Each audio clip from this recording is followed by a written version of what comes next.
Yes. So we are live. Welcome everybody to the live Q&A security job session with Ken Underhill and Saman Fatima. So Saman and I are co-hosts for this session today. And of course, Ken would be answering all your questions. So we are live. Welcome everybody to the live Q&A. Oops. What happened? Okay, I think we are good. So we can go ahead. Saman, can you hear me? Ken? Yeah. Yeah, you're good. Hi. Yeah. So we can start. Saman, do you want to start with a couple of questions we have from the poll from the past 3 weeks? Yeah. So hello, everybody, and whoever is watching us, good morning, good evening from around the globe. We have Ken with us to take up some of the questions which we have included on our social media handles. That's from LinkedIn and Twitter. And we have some very good questions. So Ken, the first question for you from that poll is if you could give some quick resume hacks to people, how to shorten it or what all needs to go into the resume and, things related to that. So if you can help people on that. Yeah, absolutely. So I've never been a fan of resumes. I really hate them. I don't think they tell you about the person at all. And I'm big on the human connection and what someone can do, not just like initially, like what skills they have initially, but what can I kind of see them doing for the organization over a greater period of time. I usually think out like 5 or even 10 years and how both that person can benefit the organization and how the organization and this opportunity can kind of help them grow in whatever career they're choosing. And so just wanted to put that out there first. The second thing I want to say before I actually give some tips is everyone's got a different opinion. So if you listen to me and then you go look on LinkedIn or Twitter or something, you're going to see someone else telling you to do something totally opposite. And that's where everyone's having the confusion is you're listening to too many people. Pick like one person or a couple people and listen to them. Try the things out that they're saying. If it's not working, then go listen to some other people, try those things out. But stop listening to everybody because everyone has a different opinion. And that's where literally people are so confused because they're trying to listen to everybody and they think everyone's got the greatest advice. Most of us, it's the same advice. It's just told a different way. So I want to put that out there as well. So now for some real advice. So I look at resumes for the hiring and stuff that I do. And I always, going back to what I said about I hate resumes, is I always look at what you're doing on social media. So if you can effectively personally brand, then your resume doesn't mean anything. It means nothing to me. But as far as a resume goes, if you're out there and you're applying for jobs, kind of the old school way, then what you have to do, there's a concept in copywriting called above the fold. So when you look at a website and let's say it's a blog or something like that, or they're trying to sell you something, if someone doesn't have to scroll down, that's above the fold. If they have to scroll down, that's kind of considered the fold. So on your resume, you need to, because you only have a few seconds to capture someone's attention, you need to show what value you bring in the first tiny little bit of that resume. If I look at it, if I was the type of person, the hiring manager that looks at resumes and cares about that stuff, if I can't quickly see what value you might bring to the organization and what skills you have, then you're going to the other pile. And for some people, that pile is the trash. So you're not going to get looked at. And that's the problem, right? When you look at a lot of the resume templates and the advice and stuff out there, they tell you to write this really long narrative, the summary and all these things, this old school stuff out there. But my recommendation in that top section instead is to put a few bullet points, 3 to 5, nothing more than that, that outline some of the key value things that you bring for that specific job you're applying for. Because if you're going to do the old school way of applying to a bunch of jobs, you need to do it that way so they can see the value right up front. So 3 to 5 things related to that specific job. Generally speaking, you can pull those from the job descriptions. For entry-level cyber roles, all of them want CISSP, all of them want PhDs, all of them want the kitchen sink. You probably can't start looking at what you really need to do in that job though, right? So let's say that I want to be a SOC analyst, level 1. Even though the job's asking for CISP and 24 PhDs and your firstborn child and all this stuff, what is it really going to entail? Like, what are you really going to do? Well, you really need to understand how to look at log information and be able to determine, is this something that I need to escalate to the next level? and maybe even learn a little bit of Python so you can automate some tasks. That's kind of some general stuff you might need to learn. So if a job description is not telling you the things you really need to know of what should I tailor my resume for, think about a more holistic view of like what's actually needed for that job. It's generally speaking, a lot of the skills are going to stay the same across different companies for job roles. Some things will change, some of the tools will change, but generally speaking, a lot of the tasks will stay the same. So if you can focus on that, that will help you tailor your resume to specific job roles. That's really the only advice I have on resumes. As far as like shortening it, I mean, there's a huge debate on that, right? You should have a 1-page resume. Yeah. Should you have a 45-page resume? Right. I can tell you from my own personal experience, nobody's going to read past the first page ever. So if you got 100 pages, nobody's going to read past the first page. So it's fine to send over a 30-page resume. Who cares? Nobody's going to look at the second and third pages of it. So it doesn't matter anyway. So don't waste your time trying to shorten a resume to 1 page, like all these people trying to sell you their course are telling you to do in their books and stuff. Don't worry about all that stuff. Just focus on that first little section there. What value can you bring to that particular job role? What skills do you have that match up to that job role? And then from there, that might get you the interview. That being said, I've tested things, right? And I did a post a while back where I actually made a resume for my cat and I submitted it to an entry-level cybersecurity analyst role that was asking for all these things. So I put them all down there. The CISP, the PhDs, all these things are the ridiculous requirements they have. My cat did not make it to the next round of the interview process. So I'm saying that and giving an example to say that even though you make your resume so beautiful and use all the fonts and the colors and all these things that everyone's telling you to use, you still may hear nothing back just because there's technology in place. And even though a lot of recruiters that I see on LinkedIn are, in my opinion, lying to you, maybe their experience is different, but in my opinion, they're lying to you saying that, oh, there's no ATS systems used and every resume is looked at by a human. That's a lie, in my opinion, because for an average job posting out there in cyber, 500 to 1,000 to sometimes tens of thousands of people are applying for it. There's no way a single person or a group of people are looking at every single resume. It's a lie. So anyone telling you that advice, I'm calling them a liar right now on this live session. You can share this with them and say, Ken said you're a liar, because that's not reality, right? We don't have time to look through everyone's resumes. It's not reality. So that all being said, those are my kind of resume, I guess, hacks. The main thing there is just show your value. But again, at the end of the day, your resume may or may not be seen by a real person. So that's why I don't suggest you spend a whole lot of time on like fixing your resume and trying to get it 1 page and whatever font they're recommending now and get all these graphics in there and put a photo of you smiling with a cat, or all that stuff's a waste of your time, in my opinion. With your certification badges too, sometimes like put your certification badge there. Put that on your social media. Don't waste time putting that on a resume. A resume, I really hate them. I don't want to take up all the time talking about how much I hate them, but they're a waste of time. I don't think I've used one in, I don't even know if I have a copy of a resume anymore. Honestly, I don't know, because I think they're such a waste of time. And if you focus on personal branding more and using and leveraging social media to promote yourself and promote the skills you actually have and do things like Austin and Saman do with this show. If you do things like that, your name gets out there and you'll find there's a certain point where you never have to apply for a job anymore. Like companies will reach out to you and create a job for you. You don't have to go through these thousands of applications and spending years of your life applying to jobs. And we'll get to some of that a little later as well, I think. But you don't have to do that stuff when you focus on a personal brand. You literally don't have to do that stuff anymore. So it's up to you. For those people out here watching the live, it's up to you. Do you want to take the 1990s way of doing things? I know Saman and Oscar are too young to know the 1990s, but do you want to take the 1990s way of doing thing and apply it to thousands of jobs and get frustrated and waste your life waiting on a job?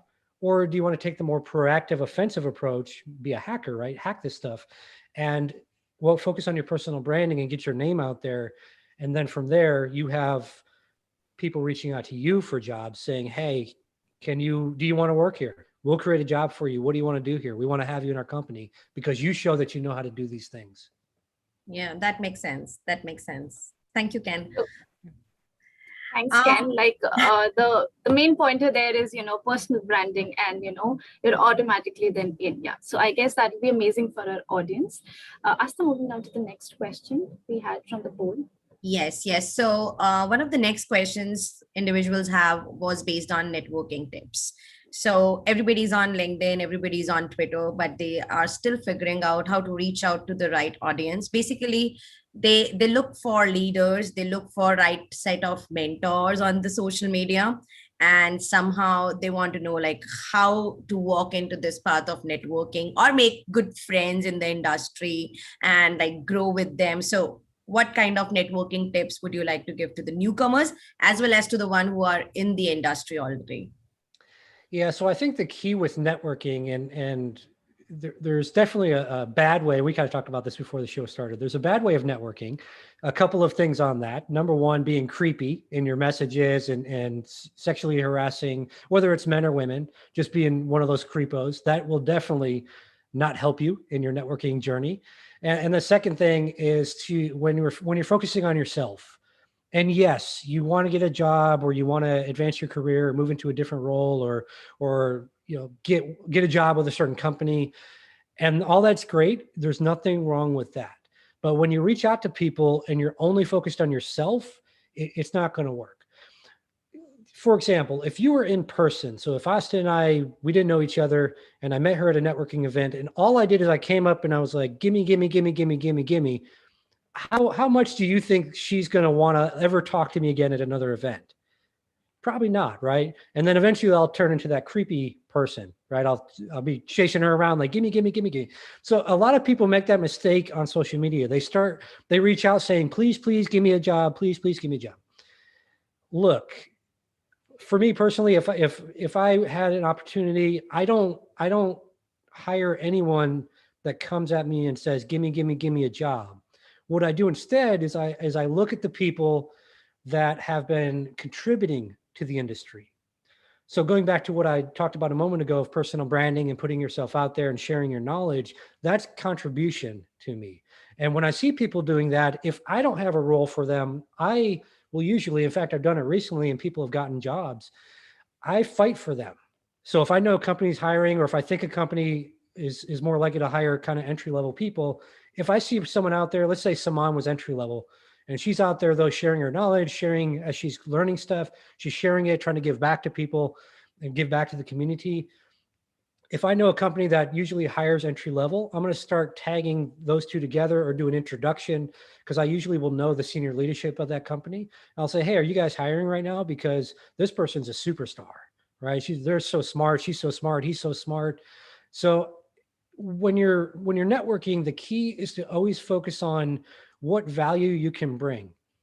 I'll say, I don't know everything, right? I don't know everything. A lot of people think I do. I do not know everything, especially around even hacking. I don't spend 40 hours a day, and yes, there's only 24 in a day, but I don't spend 40 hours a day hacking things around the world. I have other things going on, right? So there's people in my connections and even past students that are far further along in their hacking journey than I am, right? Simply because they devote the time to that particular area. So what I'm saying is that even though you think right now, when you're saying, well, I don't know anything. I mean, he's doing this, he's an executive in the industry.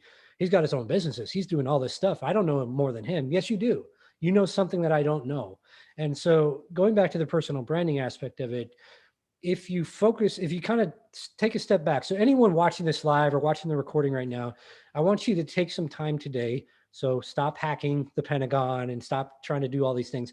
Take some time today and really do some self-reflection on what do you actually know? Like, what have you been learning? What do you actually know?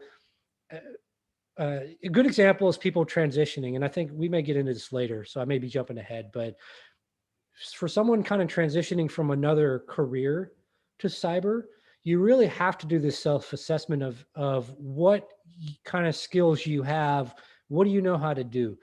A good example is, and I didn't switch from fast food to cyber. I mean, I did fast food and then I got like other jobs that paid much better. So way back in the day, I made $4.25 an hour in working in fast food. So for those out there that know minimum wage here in the US, you probably can kind of guess the time frame I'm talking about here. Again, it's back in the 90s, back in the ancient days before Saman and Asta were born. But I made $4.25 an hour in fast food. Now, back then I would have thought, well, I mean, fast food, I don't have any skills, right? I wouldn't have any transferable skills to cyber, but in reality, I do, or, I did. If I was coming from fast food to cyber, I do. So for all the McDonald's workers quitting out there, come to cyber. But anyways, I had seen an article on that on LinkedIn recently. So number one skill, I can follow a process. Right. A lot of times in cyber, especially on the defensive side, you're following playbooks of like, okay, well, this happened. And then what about this and this and this? Or you're at least thinking through how to build playbooks as a SOC analyst, for example. And you have to kind of think through, okay, well, if this happens or if this command is executed, what do we do? And kind of thinking through that more incident response type of process. And so I can follow a process. So as a fast food worker, I might be good in a defensive role, right? Because I know how to follow a process. So on my resume, I would put, I can follow a process. And I know we're kind of getting off the networking tips thing here a little bit, but I think this is good advice. Another thing is I was able to learn things quickly, right? You've got to learn I worked at Burger King. So you got to learn how to make burgers and fries and you got to learn all these different things and learn the times. And there's all these things in place, right, that you have to learn that people don't think about when you order your Whopper sandwich. You don't think about everything that's happening to make that sandwich. So think about things that your job, and that's why you have to kind of do a self-assessment there. You have to think about like, how does the job you've worked kind of apply and like what skills? They're not always like technical skills. Most of the time they're not, unless you come from like some kind of IT background. But think about the other skills you have that you're learning, critical thinking, following processes, things like that. Those are things you can leverage for your cyber career. So we jumped off networking topics there a bit. Let's circle back now. So do that self-assessment. And the reason for that is because that way you can identify what you're going to be putting out there to contribute to the industry. And again, that's the biggest networking tip I have. Second tip, I guess I would say is a lot of people are looking for influencers, I guess is the term. People call me an influencer. I'm not. People call me a celebrity. I'm just Ken. Saman is a celebrity. She's actually more famous than Beyonce Knowles in the cyber world. So when you're focusing on, I guess, quote unquote, influencers to follow, don't just follow everybody. And going back to what I mentioned earlier, don't follow everybody's advice. I mean, there's some really stupid advice out there that people have. And if you're new, you don't know that until you have experience. And then you're like, oh, that person was an idiot. But you don't know that because a lot of these people just recycle the same information out there. So you have to kind of see when you're looking at influencers, like who do you vibe with? Like when you look at some of their posts, do you like the way they're speaking in a video or the way they're writing, or do you like that maybe they're adding humor in? I know my followers like the fact I throw things about my cat or jokes or whatever in there. People like that. Some people don't like it. People talk trash on some of my posts. I don't care. For all the haters out there, I don't care. So go ahead. It doesn't matter. But you have to kind of figure out who you sort of vibe with. And that's kind of the key to the second part of networking, right? Figure out who you vibe with, and that's who you should connect with and try to build a real relationship with. The very last point I'll give, a piece of advice, is a lot of people get a lot of messages on LinkedIn, and some people don't even check their messages on LinkedIn. So full disclaimer, some people don't check their messages. So if you don't hear back, it might be because they don't check messages at all. The way to get around that is if they're posting things, try to tag them on their own post and say, hey, I love this post. How can we connect? Right? Maybe they'll post a link or they'll reach out to you on LinkedIn and you guys can get connected from there. And then also, going back to the messaging part, I get literally probably 1,500 messages a day on LinkedIn. I'm not going to look through all of them every single day. I take some time, a few hours each week, and I look through all of them and try to respond on them. So if you haven't heard from me, this is just for me. If you haven't heard from me in like a week, then send me another message like, hey, did you see this?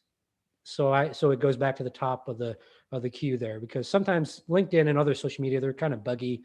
So it doesn't always show me your message or alert me that there's a message there. So don't feel like some people might be ignoring you on purpose, but most people aren't going to be ignoring you on purpose.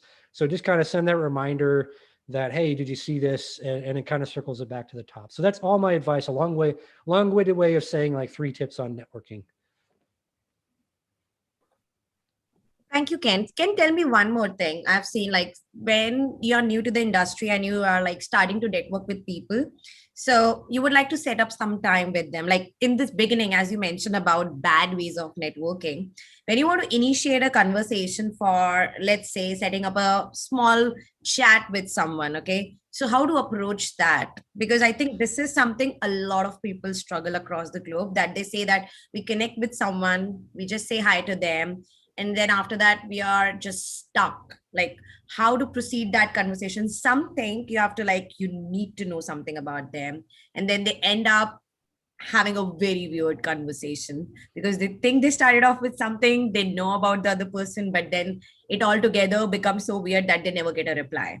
So their intention is, I think, honest, that they want to connect, set up some time, talk about their interest, maybe community wise, maybe job wise, or maybe in general they are trying to build a good network, and in order to build a good network they are trying to connect personally with someone. So what do you suggest for some initial messages that they can utilize instead of being stuck and putting up some weird messages on chat?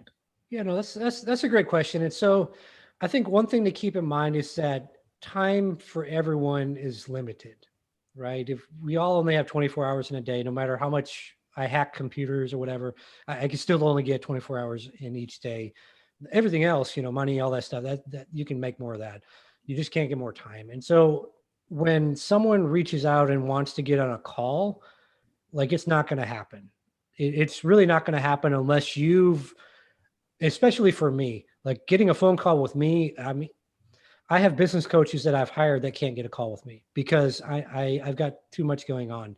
So the key, I think the key for messaging in general is to not focus on getting a phone call with a person, because it's very unlikely to happen. It's very unlikely to happen. I think the better thing to do is to send a message, say, hey, I don't know, Asta, we'll just use you as an example. Hey, Asta, I've used Saman enough so far in the call, so I want to spread the love a little bit. So, hey, Asta, I love your show. I love the how you give back, how you share job postings and stuff like that. It usually the message I send initially, or when I was kind of starting out or whatever, hey, Asta, would be great to connect, or something, something that's non-threatening, that's, hey, let's connect, no big deal. Just like if we were in a real conversation at like an event or something, like, hey, you want to talk real quick? Hey, what do you think about this? Hey, do you like the show so far? Whatever it is. So it's something very, very casual like that. Once you got the connection, then say, hey, I love your post, or, give some kind of compliment on them without being creepy. Don't be like, I love the dress she wore on Friday. That is creepy. Don't do that. It's totally creepy. So don't be one of those creepy people, but like something around their posting or kind of what they're doing. People like that stuff. And then from there, say, hey, and you might even say it in the same message. Hey, I love your post. You've helped a lot of people. I love following you. You give some great information. You might even then kind of tab down a little bit in the message and say, hey, I am just starting out, or I'm trying to get my first job in cyber, and I'm going to have questions, or I have questions or whatever. Do you mind if I send you questions via message here, and from time to time? Just ask. The worst thing you could possibly do, and people do this all the time, and I don't even respond to it. And this is probably some of the things you're talking about, Asta, where they'll just like send me a message, hi. Skip all that stuff. Like skip all that. Like that's great. I know, especially outside the US, they teach people to do it that way. Like, hi, how are you? I don't have time for all that stuff, right? Because I automatically think you're trying to sell me something, even if you're not. I automatically, exactly. Yeah, you're just like a salesperson. I don't want that. Like, get to the point. Like, literally, again, going back to the time thing, respect people's time, get to the point. What do you want? Okay, you want to thank me for my post or whatever. Awesome. I appreciate that. That lets me know I'm doing something right.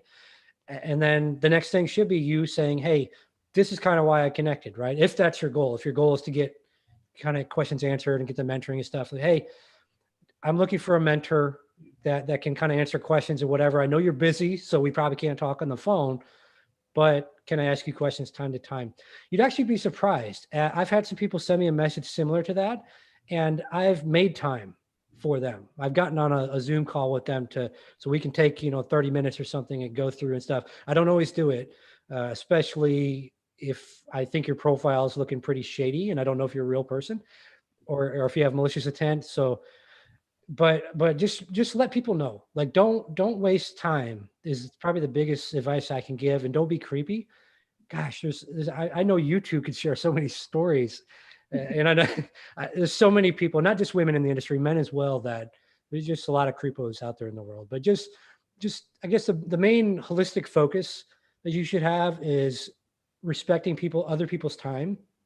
And when you think like that, when you have that mindset, you say, okay, well, if I want to send them one message and thank them, and then also let them know why I wanted to connect and get some help, how would I craft that? And kind of take some time, type that out. Don't take too much time. Don't spend days on it, but take a little time, 10 minutes or something, and then send it over to them. And again, going back to what I said before, a lot of people get a lot of messages. So if you haven't heard back, and my thing's a week. Some people, they don't check it. They check it every couple of weeks, but generally speaking, if you haven't heard in a week from people, shoot another message back.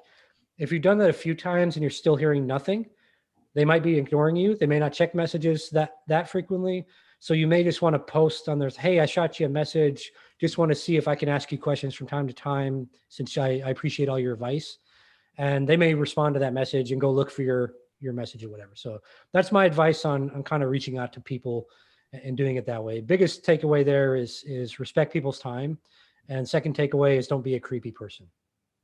Yeah, makes sense. This makes a lot more sense because I know we are at the receiver end and they are at the other side. So I think both the sides should know what might be happening on the other end. So this makes a lot more sense. Thank you, Ken. I think we can move to the next segment of question. And I think in a couple of minutes, we can move towards our live Q&A as well. We are getting some questions there too. So someone, would you mind sharing the next set of question? I think we can combine those for Ken and then we can move towards the live Q&A. Yeah. So Ken, the next question, which we are just combining is, there are graduates who come in, who are just freshly out into the industry, and they are just more and more, towards this particular domain, that's cyber domain. So how can one start their career in this particular domain? And if they're already into this domain, how they can transition to another domain? So something around that. Yeah, great question. And I think, one of the challenges people have is they'll watch like a TV show or they'll talk to their college counselor or something, and they'll be told, yeah, get a cybersecurity career. You'll make a lot of money. You're going to save the world, all these things. Well, what they don't understand is there's literally hundreds of different jobs in cyber that you can do. And so there's no clarity really on like, what do you want to do? So let's start there. There's a couple of pieces of advice on the people that are starting out and kind of trying to figure out like, what job should I do? Like, what kind of path should I go down? Now that I've messaged Oster or Saman or Ken or somebody, and they've told me, well, what job do you want to do? Now I'm going to pretend I'm kind of in that role. And so essentially, the first thing you'll want to do is, going back to what I said earlier, for those that have been on the entire live here, you have to inventory yourself. And so this time, when you kind of take that inventory of yourself, figure out, what do you like to do? And I'll give a few examples here. So let's say that I absolutely love to watch crime shows and crime movies, and I try to figure it out. I like those CSI shows, and I'm like, aha, I knew it was that person the whole time, right? I knew it was Scooby-Doo that did it and not anybody else. And if you like that, if you like kind of doing that and solving puzzles and stuff, you're probably going to be pretty good in things like incident response, forensics, SOC analyst type of stuff, kind of on the defensive side of like, okay, well, what are the bad people doing? Even malware reversing, right? You reverse engineer. That might be a good path for you. Maybe it's not, maybe you get into it and you hate it, but at least that gives you a little direction. Maybe you love to break things. You love to figure out, you like to take things apart. Maybe you're an auto mechanic right now. You love to take apart cars and kind of figure out how they work and put them back together. Hopefully you put things back together than I do, so it actually runs and stuff. And cool. Maybe you'll be a pen tester, right? Maybe pen testing is a route you should go. So you really have to figure out, like, what are some of my interests? What do I like to do? And that kind of helps guide you a little bit on your career. Now, maybe you love to do all that stuff. Well, pick one and kind of focus on that. The next step there is to take free courses online. Free courses, watch some YouTube videos, read some white papers if you like to read stuff, or blogs, and in those different areas, and just kind of get a feel for, okay, if I wanted to be a full-time pen tester or hacker, for those that don't know what that is, we'll just call it hacking. If I wanted to be that, because I like to break things and kind of figure out how they work, and okay, let me take a few courses around that. Okay, well, I don't know. I don't really like this stuff. It's just, I don't know. I don't like it. But I do like this little forensic course I took. That was kind of interesting. All right, cool. Go try forensics, right? Go on that path. The key though, and the thing that gets a lot of people, and we talked about this with kind of the resume stuff, listening to so many people. The problem is people get confused because they're following all these people that tell them they should do this job or this job or this. So like if you reach out to someone doing differ, so incident response, if you reach out to someone doing incident response and you reach out to someone working as a pen tester and you reach out to somebody doing GRC stuff and you reach out to a CISO, everyone's going to tell you that their path's the best and it's the greatest career and you should do it. Yeah, you should do it because they're biased, right? They're biased because they're doing it. That's the career they're in. So you have to figure out your path first.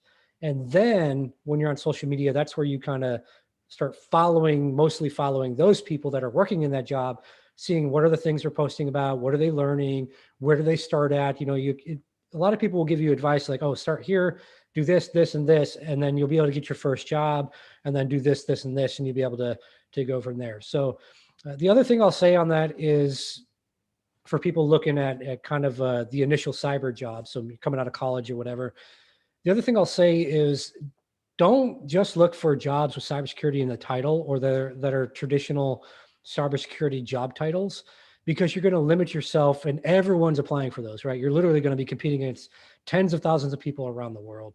So look at other things. So one of the places I send people a lot is I say, look, go get a fundamental cloud cert like AWS Solutions Architect. And as you're working as a solutions architect, you're going to be doing security stuff, right? You're going to be doing identity access management. You're going to be doing all those things. And you're going to be building those skill sets while you're working in a job that's actually in demand instead of like a SOC analyst. I mean, yeah, there's some demand there, but there's so many people trying to get that job. Do cloud.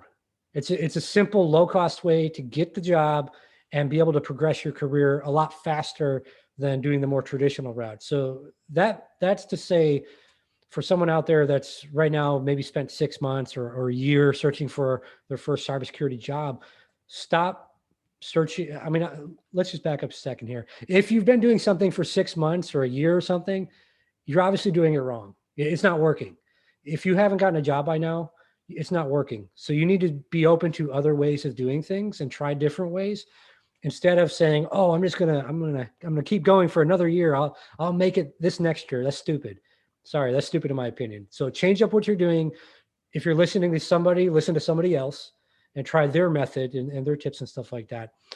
So for the people that are transitioning from like they're in a cyber role, like let's say I'm incident responder right now and I want to go be a pen tester.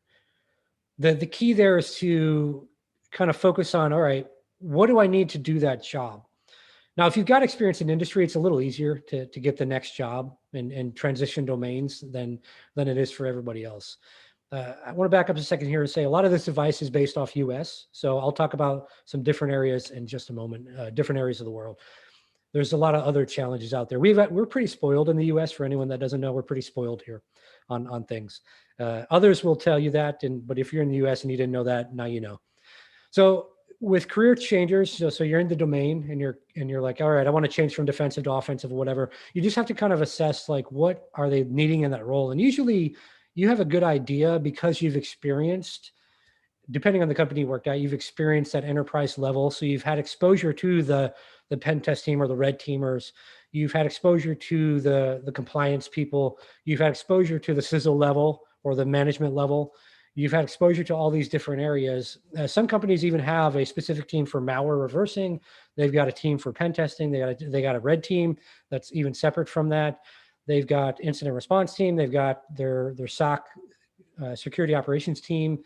They've got forensic team. They got, so depending on the size of the org you've worked at, they've got a lot of individual teams, or like I worked for smaller companies, you kind of do it all. You kind of do everything. Defensive and offensive and all that stuff. So you really just have to kind of see like, what does that job role entail? What are the requirements? And the other thing I would say is try to either get in the job in the current company because you've already been there. They know you're good, or at least hopefully you're good, and they know that. And then the other thing there is they may also create the job for you. So if you express interest inside your own company and say, hey, I've been thinking about getting more into the pen testing stuff, and this would save us money by X.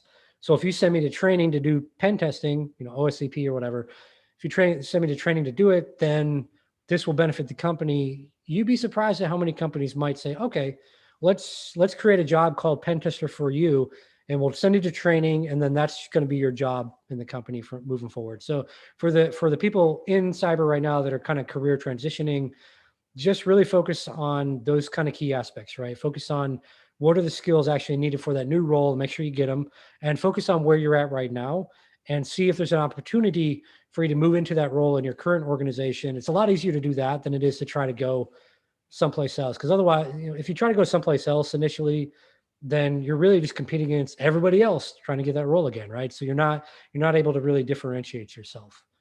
The last thing I want to say on this, because I just remembered I mentioned it, is here in the US, again, we are spoiled. It's a lot easier to get a job. And for the people out there that are listening, I'm going to try to get a job. He doesn't know what he's talking about. It's a lot easier than other places. Case in point, I can get a job here in the US with no experience, no degree, no certifications, and I can get a cyber job, right? Just because I've built my personal brand and things like that. Whereas someone in like India, for example, where Saman's at, it's pretty tough. You've usually got to have university degrees and certifications, and then everybody's got that stuff, right? So you're competing against all these other people for like a single role. So it's an extremely tough market there, as well as other places of the world that are maybe not so cyber developed. Like I've got some people I know in Nigeria, and it's not as cyber developed as the rest of the world sometimes, and at least a lot of other countries. And so it's tough to find jobs there. So for those people that are in other countries and even in the US that are trying to get cyber roles and you're just not having any luck at all, I recommend, and this is kind of a mindset shift. It's tough. If you've got kind of that employee mindset and not the entrepreneur mindset, you kind of have to pivot your mind a little bit. But I recommend you go to different sites, and I'm not going to endorse any sites. So these are just some sites I've used to hire people off. So like Fiverr, Upwork is another one. I usually use Fiverr. So go to those sites, create a profile, offer cyber services. It might be cybersecurity research that you do. So you're just Googling stuff for people. Guess what? Someone like me, I don't have time to Google everything, right? So if I know that you've been trying to give back to the community and you say, I'm having trouble finding a job. In fact, I've hired several people. I've given them work through Fiverr just to give them some experience because they've been trying to give back to the community. So go to a site like Fiverr, put up a profile, offer some services like research, or even pen testing. If you think you've got pen testing skills where you can scan websites and find some things and try to make recommendations for businesses to fix things, then by all means, put listings up there and let me know. If you're someone that's, connect with me on LinkedIn, shoot me a message. Hey, I've put this up on Fiverr, and do you mind sharing it around? Because there's a lot of businesses here in the US that will be happy to hire you through a site like Fiverr. Let me tell you why I recommend that, as opposed to trying to get a job with a company like in the US or something, and you're outside the US. A lot of countries, it's tough for a business owner, let's just say in the US, to hire international, not because we don't want to, but because depending on the country, there's so many hoops you have to jump through. Even some countries, they require you to pay off people in bribes. I ethically am never going to do that. I'm not going to pay someone a bribe just to be able to hire like Asta or Saman or someone, right? So as much as I would want to hire them, I'm not going to pay a bribe because that gets me in trouble as a business owner here in the US. So just understand that it's difficult sometimes to hire international. That's why sites like Fiverr, Upwork and stuff, where we can hire the freelancer market, that's why it's best to do those, because it makes it easier on everybody, because Fiverr's already gone into all those places and negotiated things and done whatever backdoor deals they need to do. I'm not saying they did, but whatever backdoor bribes they might need to do allegedly, then they've already done all that stuff, right? So for you, as a person kind of looking to earn some money and get some experience, it makes it easy. You create a profile, you set up your PayPal or whatever they pay in, you set that stuff up, And then for me as like a business owner, it's easy because I can just go on there, hire you, you do the job, you get paid, I get the job done, everyone's happy. And there's no working through your particular country. And then let's just use India as an example. There's no working through Indian things that I need to go through to be able to hire someone there. And then, oh, somebody in Nigeria wants help now. Well, let me go through the process in Nigeria. Let me go South African process. It is really tough as a business owner, and it's a lot of expense. So I recommend for people out there, whether you're US or international, if you're having trouble finding work right now in cyber, go on a site like Fiverr or Upwork or any number of platform sites like that, create a profile, offer services, whatever they might be, think about what you can do, and just put them out there. And be somewhat intelligent about your pricing. A site like Fiverr, people are looking for small dollar amounts, usually under $100. If it's like cybersecurity research, start it at like $10 for whatever amount of research you want to do, and then have different packages or whatever. But that's kind of my advice on that. Like, that's a good way to get experience. Put something on your resume. Say, hey, I also have been doing contract work for businesses in the US or whatever. And that looks really good on your resume, and that sets you apart. And then also gives you can screenshot the 5-star ratings that you have or whatever, or your rating system there on those sites. You can screenshot that, and that gives you credibility. You just put that on your LinkedIn profile and say, here's my contract work, and here's an image of, hey, I've got a 4.9 out of 5 rating from my clients. That stuff goes a long way towards your branding. So that's my advice on that. If you're having trouble right now getting a cyber job, no matter where you are in the world, go on sites like that, create a profile, start offering services, and start doing it for other businesses. You may end up actually making more money than you will in a job, honestly. And you may be like, well, I don't need to work for somebody else. I'm doing my own thing. So that's that, but again, that's a mindset shift. You have to, for those watching this that are like, what's he talking about? It's crazy. It's a mindset shift. You have to say, I'm worthy of creating my own wealth and controlling my own destiny. It's a mindset shift, and you have to go through it. So you may be out there arguing in your head like, oh, I can't do that. At some point, you have to mindset shift if you want to be able to do things like that. Excellent. I think, Ken, this was one question we have often heard from a lot of individuals, because they're looking for opportunities in their existing countries or outside their countries. But one of the things becomes a restriction is like how to get them on board, because a lot of people, they reach out to us like, can you help us getting a job here in US or in Canada, like mostly if they are coming from developing countries. So that becomes a tough question sometimes, because we don't have the authority to. A lot of legal work is involved. At the same time, when like you talked about freelancing and taking your destiny in your own hands, I think this is one of the things that definitely anybody can take. I think this is a key takeaway, because people are looking for opportunities, but they don't know maybe the right channel to go through it. I think this is one of the right channel. Like Upwork is one of the websites where they can do a lot of freelancing work. And I think freelancing work is something through that you can like showcase what you have done in the industry. I have a follow-up question to this. I had a conversation recently with someone, and they were trying to like do a certification on cybersecurity. They have a good experience in IT, in QA, like in quality and testing. And the question they had was, if I complete the certification, will I be able to get a job in cybersecurity? And they were from India. And the very first thing I replied to them was that you really need to identify that if with doing this certification, has somebody got the job? You really need to know about it. And I think one of the best things I like from your conversation was look for the opportunities in your existing organization, because there you don't have to struggle much. You can learn, you can showcase in your existing organization, you can request for a project change, and then from there you can immediately transition. It's an easy one. You don't have to like go through the whole application process. You don't have to compete with a lot of individuals, because you already have that job. It's just you have to showcase those skills in your existing organization and make a transition from there. I think this is one of the best advices even I have observed in the past few years, that someone who's not coming from a cyber background, but they are quite experienced. I think this goes very, very well. So I really highly appreciate what all the points you have mentioned. Everyone who is watching this session, all the points which Ken has mentioned, they are not just points he has shared with you. They will work 100% for you, 100% in an authentic manner.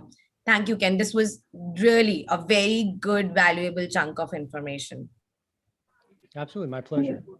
And on top of that, I just remember our conversation which we had last year on the Cyber Talk video, and where I guess it was Ken who had actually advised me and a fellow friend of mine that if you are in a particular domain and you want to switch to a different domain, start creating your personal videos, post it somewhere, and show it to the people around that yes, few things about these things, so they would also get an idea that yeah, for below topics you have actually invested time, you have learned from somewhere, and you can be trained and groomed in a different way when you land up to the organization. So I just remember that one advice, and I just wanted to put that forward also.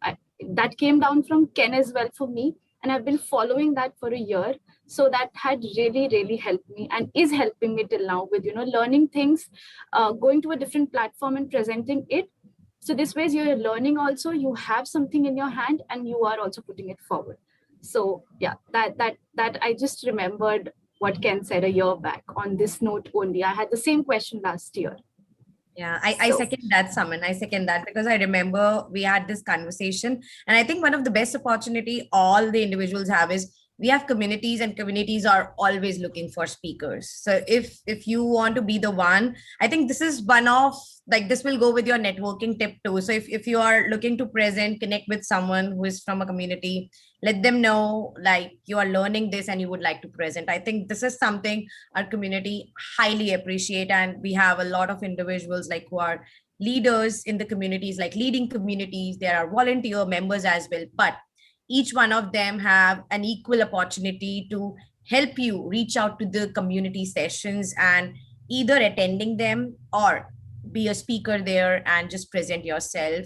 Nobody is going to judge you, 100%, because we want people like we want more people to present, not just few people to present, but more people to present. So I think this is something we have been doing personally. We have been learning new things and presenting them. It's not like we knew all the concepts before, but I think we have learned a lot in the past 2 years. And I think that piece of advice has come from Ken only. I think I remember our last year April career talk session, and I think, Ken, you were a saving grace for all of us.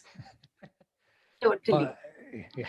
Well, I just want to say, if you do speak at conferences, I will judge you, but it's positive judgment, and I'll give you tips if I feel that there's anything you can improve on. The other suggestion I'll make for those in the U.S. So this is just for U.S. because I don't know other countries if there's opportunity, but a lot of the bigger cities in the U.S. and even some small towns, but usually bigger cities, you can do volunteer webinars for the cities around cybersecurity. So that's another way to get your name out there and get some brand association with the different city governments.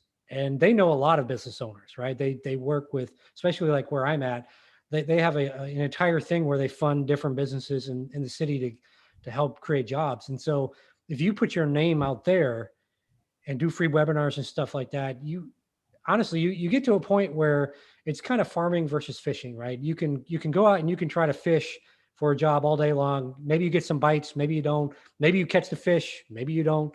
Or you can farm, you plant all these seeds, and a certain percentage of your crops, unless something drastic happens, a certain percentage of your crops you're going to get, right? So you're going to end up with a lot more opportunity because you chose to farm instead of fish. I like to fish, so I'm not knocking fishing, but it's just a concept, right? A lot of people fish and they hope for the best. They hope that it doesn't rain. They hope that the boat doesn't get a hole in the bottom and it sinks to the bottom of the ocean or something. They hope all that stuff doesn't happen. Or you have the farmer with just fields and fields and miles of crops, and odds are you're going to get some kind of a harvest from that as long as you do the certain things you need to do. Yeah, makes sense. Totally makes sense, because I think this is something, it's there. So some things are there which you can easily take up and do. It's just you're not aware. And I think communities and these volunteer opportunities, I think these are the one which can really take you miles, I guess, because this is one of the platforms where you can start presenting yourself and get some, like, you'll get some niche. So I think that would be great. With this, I think it's time to move on to the live questions that we have on YouTube right now. So, Ken, we are going to like pick up some of the questions which the live audience have put for us. So, we are going to pick them one by one, mostly the major important ones for you. You don't have to worry because you're already an expert. Oh boy.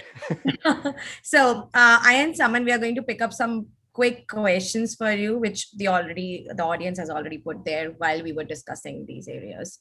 So, the very first one is from Satyajit. So, Satyajit said that, "Hi Ken, how do you advise on MS Cybersecurity or MS Information Security or MBA?" So, he mentioned 3 degrees. It's MS either in cybersecurity or information security, or an MBA for a 14 years experience people in cybersec. So he's saying if somebody is like 14 years experience in the cybersecurity domain, what kind of further degrees would you suggest them? So he has mentioned 3, 2 MS, which is cyber or information security, or he's saying, should I do an MBA? So either an MS or an MBA. Yeah, so there's a few things to consider. Number one is what's the purpose of the degree? Like what do you feel when you look at college degrees? You should always think, well, what will this actually do for me? So, for example, when I was already in the space before I did my cyber degrees, and so for me it was more of a kind of a bucket list item of let me get these things, and that's why I haven't gone to get a doctorate. That's not on my list at all, at least right now. So you have to think about what's it kind of mean to you. And along those same lines, where do you want to go with your career? So you've got 14 years in, or let's just say somebody with 10 years in, or even 5 years in. Is your goal to be that long-term technical practitioner, or are you trying to get more into the management side, heading towards like more of a CISO path? Because they're two different paths, and sure, there's some conjoining there, but mostly they're two different paths. So do you want to be that senior technical practitioner, and that's what you want to do? If so, then sure, master's in something technical, cyber or IT or whatever, that stuff's a good path. Might also look at MBA in IT management or something like that for that one. If you want to be more of the business side, so more the CISO, because really the CISO mindset is how can I speak the language of the business and leverage cybersecurity things to empower the organization to drive more revenue, et cetera. You really have to understand the business at that point. An MBA might be helpful for that angle of it. The thing about college degrees, and I'm not going to knock them, right? Because there's, I did Western Governors University, and I recommend them because they're low cost, and you can get a lot of different degrees for like the same price as 1 year at a lot of other schools. So the thing though to keep in mind about degrees is they don't guarantee anything, and a lot of the knowledge you can just find in books. I mean, honestly, my business knowledge was not learned. I don't have an MBA. I didn't learn business with an MBA, and the stuff they teach you in an MBA is like the old school. I've got like an auto building plant, like that type of process driven. Like it's old school stuff in most MBA programs. I mean, unless you get like an MBA in entrepreneurship, it's really old school business mindset. There's some value there. You learn financial modeling and stuff like that. But you can honestly just buy some books off Amazon spend maybe $200 on Amazon and buy a bunch of business books or some courses on business on Udemy or whatever. And you can get the same education for a much lower price point. So going back to the first thing I was talking about, you really have to understand, like, what's the purpose of this degree? Is it just to collect another degree? Is it is the job you're looking at requiring a degree? Are they requiring a graduate level degree? Are you wanting to become a professor? So they typically, to be an adjunct, you usually need a master's degree at least, maybe even a doctorate, depending on what you want to do. So it's really going back to what you want to do. And again, a lot of the advice I give is based off US, because that's where I'm at. So if you're in other countries, it might be different, right? Like India, a master's might help you unfortunately, it might be the thing that helps you get that entry level job, because you've gotten the master's degree over just a bachelor's degree. So it really depends where you're at. So you just have to kind of figure out, what's the purpose of this? Am I just getting it to tell people I have an MBA? Am I just getting it to tell people I have a master's in cybersecurity, or is there a real purpose to this that will benefit me, my family, or the community, or all of a mixture of those? Will it is there some benefit there, or is it just to kind of show off? And maybe that's fine. If you want to spend your money and show off to people and say, I've got a master's degree, cool, whatever, good for you. But I don't like doing things that way. I always think, what's the value there? Like, I looked at doing an MBA, looked at a lot of programs, looked at some Ivy League schools. And when I looked at them all, I was like, well, I learned more than they're going to teach me in 6 months of running a business and being, slapped in the face of thinking I had a great idea and it was terrible and I had to adjust. And you learn more a lot of times by doing it. So again, going back to this, it's a long-winded answer of saying you really have to assess what's the real value of that degree for you. And that will help kind of guide you to which one you should choose. And there's really no wrong answer to that, those different degrees that were mentioned. You can get a master's in cybersecurity and still go into a CISO role. It's not like you just need to learn some business first and learn how the business communicates and the value of the business and all that stuff, and learn how to communicate effectively at the executive level. And I mean, there's a few books. In fact, I've got one called Executive Toughness is a book everyone should pick up, not just if you're trying to be an executive. And I'll share that with Asta and them after the call so they can post that. That's a book you should pick up among many others. I mean, I've got probably 500 books on the shelf right next to me here. But you don't have to, the whole point of that is you don't need a degree to do things. But so that's why you have to really assess, like, what's the real value to me as the individual by getting this degree? And that will help kind of guide you again to which one you should get. So I know that's like a very generic answer that doesn't tell you like, oh, you should get this one, but that's the reality of it. You have to figure out what's best for you. Right. I completely agree, because we have a question, and to answer that question, we really need to know what's the whole perspective of that question. Like, are you planning to do this degree because there is a job requirement, as you said, or you just want to do it because you think it can add value to your career, or as you said, you just want to do it.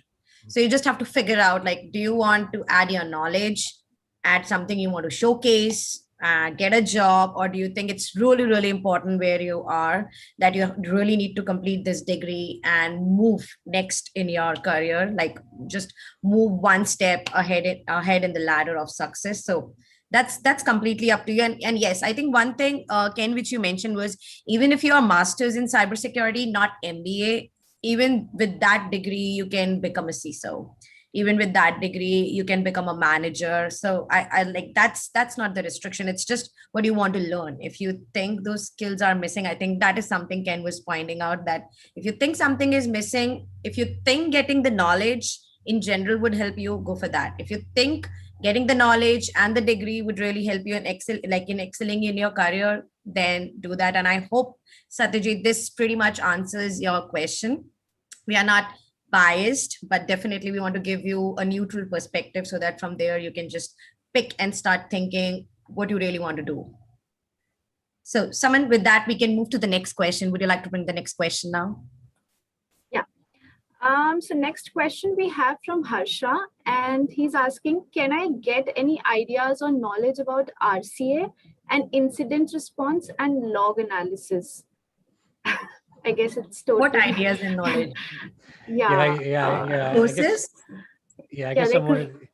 Yeah, I mean, so let's just focus on maybe courses. I guess maybe that's the question of like, where can I learn about that stuff? Yeah. So the best place to go for differ related stuff, so forensics, incident response, digital forensics, incident response. I guess I assume everyone watching this knows what that means, but maybe not. So differ digital forensics, incident response is what that stands for. Differ Diva is a blog that you should definitely check out. She's got a website. That's Elaine. I won't say her last name. There might be hackers watching. So Elaine is her name. Differ Diva is the site. Go to there. She's got a lot of free and low cost resources linked around the defensive side of things. So that's literally, I'm not going to tell you anywhere else to go. Go there and you'll find all sorts of knowledge, and you can go dig down the rabbit hole. And like I said, there's a ton of free training there that she links to, as well as some very low cost training. And there might be some more expensive training on there, but you can start with the free stuff. And that's the best place to get the knowledge. I will say, if the question was more around like, hey, tell me little tips and tricks for instant response. And if there's any questions like, how do you hack this or that? This particular session is not the best place. And I won't answer those questions just because most of those you can probably Google. And I really want to, we all kind of want to keep this one around careers and keep those career focused. So I think learning is blended into your career. And so that's why we'll kind of talk on that angle for that answer. But again, Differ Diva, DFIR, Diva, DIVA. She's got a website. Check that out. You can Google it to get the link there. I think it's differdiva.com, but just Google it and make sure you get the real link. I don't want to send you to some malware site, but yeah, just Google it. And there's, like I said, there's a ton of resources there for you. Just start going through the content that she's got linked there. There's a whole lot of free stuff, and just dig through that, and also follow her along on social media as well. She posts a lot of free stuff there too. Thanks, Ken. So Harsha, for you, the website which Ken was mentioning, I've posted that in our live chat. So if you're watching us right now, it's there in the live chat, and you can take the website link from there. And if you want to ask more questions, like, you can put on the chat and we'll try to answer them later on as well. I do want to, I'm gonna do a shameless plug here real quick. This isn't my book, but Chris Fullen and Renee Small, they run a podcast and around like career advice and stuff like that for people trying to get their start. I forget the name of it, so forgive me, guys, for not remembering that. But they just came out with a book called, I'll put it to the camera there. Here it is, and I'll read the title for you. You can get it off Amazon. I'm sure if you can't afford to buy a book right now, if you can't even afford the digital version, I don't know if that's free or not, reach out to them. They can reach out to them or reach out to me, and I'll figure out a way to get you a copy of it. It's called Develop Your Cybersecurity Career Path, How to Break into Cybersecurity at Any Level, with Gary Hayslip, who's well known in the industry, and then Chris Fullen and Renee Small. I haven't read it yet. Sorry, guys, I haven't had time, but I know them. They're really good. And so anything they're going to give out advice-wise is good. So I shameless plug there, grab a copy of that book, just because I'm assuming, I mean, everything else I do is good. So I'm sure there's some really good advice in there for people that are trying to get cyber careers. So Chris and Renee, if you want to give me a cut of any sales for doing that plug, let me know. But again, if you're out there and you go look at the price on Amazon, you can't afford the book, reach out to me. What I'll try to do maybe is I'll talk to Chris and Renee and see how I can sponsor and get maybe a digital copy of the book sent over to you. So don't hesitate to reach out on LinkedIn to me if you can't afford a copy of that book, and I'll figure out how to get you a copy. Sounds good. Thank you so much, Ken. Thank you so much. So if there is a link, feel free to share with us. We'll post it on the chat box as well. Like later on, if you want to share with us, we can just post it on the chat box. Moving on, we have another question. Someone, do you want to take up that question for Neeraj? Neeraj has asked a question regarding pen testing. Would you mind taking that?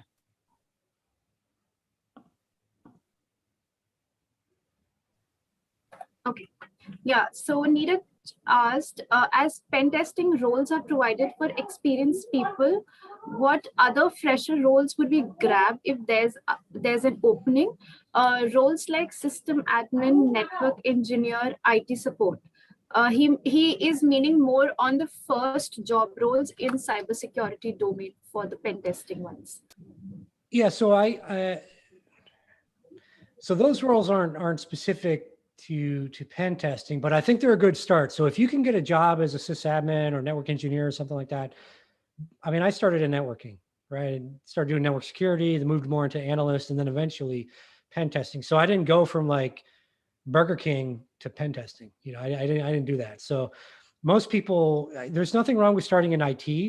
You can make good money, and if that's the opportunity, jump on it. Grab that job. It's a lot easier to find cyber specific roles when you're working in an actual job and not worrying about, I mean, I was homeless for a period of time in my life. So when you don't have to worry about being homeless and where you're going to get your next meal from, it's a lot easier to then focus on getting that next job that you actually want to get. So by all means, take one of those. I think all of those you mentioned are a good foundation for becoming a pen tester. Now, if the question was also kind of geared towards more of what kinds of junior level pen tester roles are there out there, the easier ones to get are around web app pen testing, just because you can do those from anywhere, right? If I want you to do infrastructure pen testing, honestly, I'm not going to hire somebody probably out of like India or, Germany or like, because I'm here in the US and I've got a business in the US, I don't want you knowing stuff in my internal infrastructure necessarily. So those ones are a little more difficult to get. They usually want someone in country for those ones. But like web app pen testing, you might even look at bug bounty programs just to get your name out there. You can usually end up getting jobs just by being able to find a lot of different bugs and get your name out in the community. So I would say step one for you, if you can get sysadmin, network engineer, one of those jobs, and you can get that right now, go do it. And as you're working that job, I would also start doing like bug bounties, maybe also try to offer on like Fiverr or something, offer web app pen testing services on the side and kind of do all that stuff. It's a lot of work. You're going to have to sacrifice. You can't usually watch your favorite TV show and stuff like that. I haven't watched TV in years. There's going to be sacrifice. It's not easy, but if you want to become a full-time pen tester, I'd say that's a route to go. If you've got opportunity, so this goes for everybody, not just that person asking the question. If you have an opportunity in front of you right now to, let's say you were working, I don't know, as an accountant, and you can get a job as a sysadmin or network engineer right now, making around the same money, or if you're willing to take a pay cut, whatever, you can get that job, then do it. Stop waiting around for a specific cyber job, because you're going to end up waiting for a long time. Like grab that job, take the opportunity, right? There's a saying out there, opportunity favors the bold. And that's what I've done in my life. Every time there's an opportunity that I think is good, I jump on it. Even if I'm not, let me just tell you, you're never going to be prepared. You will never be prepared for the opportunity ever. You never will, but just take it and just understand that it's going to take more work. You're going to be uncomfortable and it's going to take some time, but kind of like Saman mentioned last year, right? I threw some advice out there. She followed it. I know it was uncomfortable. She never told me it was, but I know it was uncomfortable. It took sacrifice, but she did it and she stuck with it. And now look at her. She's more famous than Beyonce Knowles. So if she can do it, anyone can do it. So that's my advice on that. If you have that opportunity to get a job in IT, or if it's cyber, whatever, take it. Grab that job up. It's a lot easier, like I said, to be working a job, getting a paycheck, than it is to. And I don't know your financial situation, but it's really tough to be homeless. Or maybe you're not homeless, but maybe you're working maybe you're not just working right now. It's a lot harder to focus on a cyber role and be good at it if you're not having decent financial stability right now. So jump on those other jobs. They're good learning opportunities. And then from there, you can move into the pen tester role. So that's kind of two answers to your question, but hopefully that helps the person out there. I hope, Neeraj, you got some answer from Ken. Again, if you have more follow-up questions, you can put that in the chat box, and we'll try to get another Q&A if possible, if we get a lot of questions again. So as far as today is concerning, so let's pick up a last question and then we can wrap up, because we cannot go on forever. So I can go on forever. Yeah, you guys should probably cut me off pretty soon. We'll be here all day. Okay, so we have a question from Jangveer. So Jangveer said, "Hi Ken, I'm currently working on identity and access management, and now I'm planning to pursue Masters of Business Administration. Will my cybersecurity domain knowledge be useful post that?" Yeah, I think this is my perspective, and I know a few others have this perspective. Business leaders of the future have to understand cybersecurity. So regardless of your domain, whether you're forensics, IAM, GRC, whatever, business leaders, like effective business leaders of leading companies, I'll say it like that, because there's going to be some companies that'll still be 20 years behind, but of leading companies need to understand cybersecurity. So yes, in your program, the way I would do it as you're going through the MBA, again, going back to making sure that it's actually going to benefit you getting that MBA, but let's assume it does. As you're going through the program and learning the business side of things, think back to the IAM stuff you've been doing and think about, okay, well, if I make this decision as the business, what impact does it have? And knowing my knowledge and my background and my experience, could I make a different decision in the business that would be better, right? Because you're going to bring a perspective that most of those MBA students aren't going to have, because you have the cyber background and experience. And so you'll find that you'll be able to come with that different perspective, and you'll probably honestly be leading the class. I don't want to say that and put you on the spot and put pressure on you, but you'll find that you'll bring a different insight to the other students and different value, because you can say, well, what about this? Yeah, we make this decision because we're just looking at the financial projections. We're looking at the spreadsheet, and we're going to lay people off because that benefits, saving some money for the business. But from a cyber perspective, if we lay that team off, this is the impact to us, and it's going to cost us more money because of, and use something like the Pwnymon data breach report stuff, but it's going to cost us more money in the long run because we're going to get attacked and they're going to lose the data. And this is the projected cost over the next 5 years to the business, including brand damage, blah, blah, blah. So yeah, absolutely. You can use your IAM experience and any other experience you have in the MBA program. And again, going back to what I said in my personal opinion, business leaders, effective business leaders of the future, the real business leaders of the future, have to understand cyber and how it relates in the business. Yeah, and I think that's interesting because connecting back to the supply chain attacks, I think this is something most of the business leaders are now pondering on, like, what just happened, and we need to know more about this. So I think, Jung, you got your answer. This is really going to help you, even if you do an MBA, even if you do masters in any other field. I think your learnings from the industry is going to, like, you can pay it forward in many, many ways. So I think that is something which nobody can take it away from you. And I think we can, like, on this note, we can wrap up this live Q&A. And perhaps, Ken, if we get more questions, which I'm assuming, we are going to get you again for a second one. Oh, of course. Always happy to be on. Also, I would like to say hi to Shruti. Shruti joined us late, but she has been there for quite a while now. Shruti, do you want to say hi, or do you have a question for Ken? Yes. I wanted to say hi, but I was just waiting for him to complete answer all the questions, and the answers were really wonderful. And I think you answered all the doubts. I had few questions, but rest of the audience asked them all. So I am good for now. But if I'll have, then I'll ask definitely. And it was wonderful. Seriously, sorry for being a bit late. I was traveling, but it was wonderful. Oh, thank you. Thank you, Shruti. And thank you, Ken, for joining us today. I think some of them who have put their questions and some of them who have asked their questions via poll, I think they have got some really authentic answers for today. And I hope everyone had a good weekend, rest of their weekend today and tomorrow in India or US, Canada, and rest of the world. So thank you for joining us today, and we'll get back with another Q&A for you. So if you have more questions, put them in the chat box. We will happy to get Ken back again with us. So thank you, everyone. Bye-bye. Thanks.